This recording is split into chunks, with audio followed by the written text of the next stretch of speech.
আমি তো একটা ফেস ওয়াশ দিয়ে পরপর 2 বার মুখ ধুয়ে ফেলি। আমার ডাবল ক্লিনজিং ডান। ডাবল ক্লিনজিং এর জন্য কোকোনাট অয়েল ছাড়া আমার চলেই না। I just love coconut oil.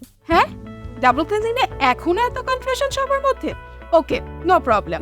আজকে ভিডিওতে তাহলে এই কনফিউশনগুলো ক্লিয়ার করব আপনাদের সাথে।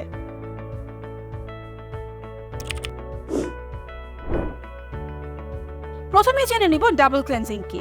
ডাবল ক্লিনজিং হলো একটি ক্লিনিং মেথড যেখানে অয়েল সলিউবল ক্লিনজার দিয়ে ফার্স্ট স্টেপে ক্লিন করে নেওয়া হয় এবং সেকেন্ড স্টেপে একটি ওয়াটার বেসড ক্লিনজার দিয়ে ফেসকে প্রপারলি ক্লিন করা হয়। আমরা প্রতিদিনই ওয়াটারপ্রুফ মেকআপ, সানস্ক্রিন ইউজ করে থাকি। এই ওয়াটারপ্রুফ মেকআপ, সানস্ক্রিন, ধুলাবালি, এক্সেস অয়েল আমাদের ফেস থেকে ডিপলি ক্লিন করতে ডাবল ক্লিনজিং করা প্রয়োজন। তাছাড়া অয়েলি ও অ্যাকনি প্রোন স্কিনে পোরস ক্লগড হয়ে যাওয়ার মতো সমস্যা দেখা দেয়। ডাবল ক্লিনজিং করার ফলে পোরস আনক্লগড হয়ে যায় এবং রেগুলার ডাবল ক্লিনজিং এ অনেকের ব্ল্যাক হেয়ারস, হোয়াইট হেয়ারস এর মতো প্রবলেমও কমে আসে। ডাবল ক্লিনজিং এর ফার্স্ট স্টেপে অয়েল বেসড ক্লিনজার হিসেবে এখন বিভিন্ন ধরনের প্রোডাক্ট পাওয়া যায়। মাইসেলার ওয়াটার ক্লিনজিং বাম, ক্লিনজিং অয়েল ডাবল ক্লিনজিং এর ফার্স্ট স্টেপে ব্যবহার করা হয়। এগুলোর কাজ এক হলেও এদের টেক্সচার কিছুটা ভিন্ন হয় এবং এদের ব্যবহারের প্রসেসটাও কিছুটা ভিন্ন। প্রথমেই আসি ক্লিনজিং অয়েল ও ক্লিনজিং বামে। ক্লিনজিং বাম কিছুটা সলিড বাটার টাইপ টেক্সচারের হয় আর ক্লিনজিং অয়েল হয় লিকুইড টেক্সচারের। ড্রাই হ্যান্ডে ক্লিনজিং বাম আর অয়েল নিয়ে ড্রাই ফেসে রাব করতে হয়, এরপর হালকা একটু পানি দিয়ে ইমালসিফাই করতে হয়। ইমালসিফাই করলে এটি একটি মিল্কি টেক্সচারে আসে যা কিনা পরবর্তীতে এটিকে খুব ইজিলি রিমুভ করতে হেল্প করে। এরপর সেকেন্ড স্টেপে স্কিন টাইপ অনুযায়ী যে কোনো পছন্দের ফেস ওয়াশ দিয়ে ফেস ক্লিন করে ফেলতে হয়। এবার আসি মাইসেলার ওয়াটারে। মাইসেলার ওয়াটার এক ধরনের লিকুইড সলিউশন। এতে টাইনি অয়েল মলিকিউলস থাকে যা মাইসেলস নামে পরিচিত। এটি কটন প্যাডে সোক করে দেন মেকআপ ক্লিন করে ফেলতে হয়। মাইসেলার ওয়াটার দিয়ে ফার্স্ট স্টেপে ক্লিন করার পরে সেকেন্ড স্টেপে আপনার পছন্দ মতো একটি ফেস ওয়াশ দিয়ে মুখ ধুয়ে ফেলুন।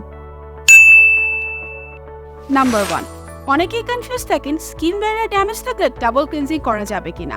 স্কিন ব্যারিয়ার ড্যামেজ থাকলে ডাবল ক্লিনজিং করার জন্য ফার্স্ট স্টেপে মাইসেলার ওয়াটার চুজ করুন অ্যান্ড সেকেন্ড স্টেপে যে কোনো মাইল্ড ক্লিনজার দিয়ে ফেস ক্লিন করে ফেলুন। এক্ষেত্রে স্কিন খুব জোরে রাব করা যাবে না। নাম্বার 2, খুবই কমন একটা প্রশ্ন হচ্ছে ডাবল ক্লিনজিং দিনে কয়বার করা যাবে এবং কখন করতে হবে। ডাবল ক্লিনজিং প্রসেসটি দিনে একবার ফলো করুন। একবারের বেশি করা হলে স্কিন ওভারওয়াশ হয়ে যেতে পারে যা কিনা স্কিন ইরিটেটেড করে ফেলতে পারে। আর এই প্রসেসটি রাতে ফলো করাটাই বেটার হবে, কারণ আমরা সকালে সানস্ক্রিন মেকআপ অ্যাপ্লাই করি। সারাদিন বাইরে থাকার ফলে ধুলাবালি, ময়লা, প্রোডাক্ট রেসিডিউ যেগুলো আমাদের স্কিনে জমা হয় সেগুলো রাতেই ডিপলি ক্লিন করা উচিত। তাই ডাবল ক্লিনজিং প্রসেস দিনে একবার এবং রাতেই ফলো করুন। নাম্বার 3, অনেকে ডাবল ক্লিনজিং করার জন্য হাতের কাছে থাকা কোকোনাট অয়েল, অলিভ অয়েল এই ধরনের অয়েল ইউজ করতে চান, কিন্তু ডাবল ক্লিনজিং এ এই ধরনের অয়েল ইউজ না করাটাই বেটার হবে, কারণ কোকোনাট অয়েল হাইলি কমোডোজেনিক একটি প্রোডাক্ট যা ফেসে ইউজ করা হলে পোরস ক্লগড হয়ে ব্রেকআউটের মতো প্রবলেম দেখা দিতে পারে। অন্যদিকে অলিভ অয়েলও পটেনশিয়ালি কমোডোজেনিক, যার ফলে এটি ইউজ করলে ফেসে ইরিটেশন দেখা দিতে পারে। তো এই ছিল ডাবল ক্লিনজিং নিয়ে যত কথা। আই হোপ ডাবল ক্লিনজিং নিয়ে আপনাদের মনে আর কোনো কনফিউশন থাকবে না। এই রিলেটেড আর কোনো প্রশ্ন থাকলে feel free to comment below. Till next time, take care.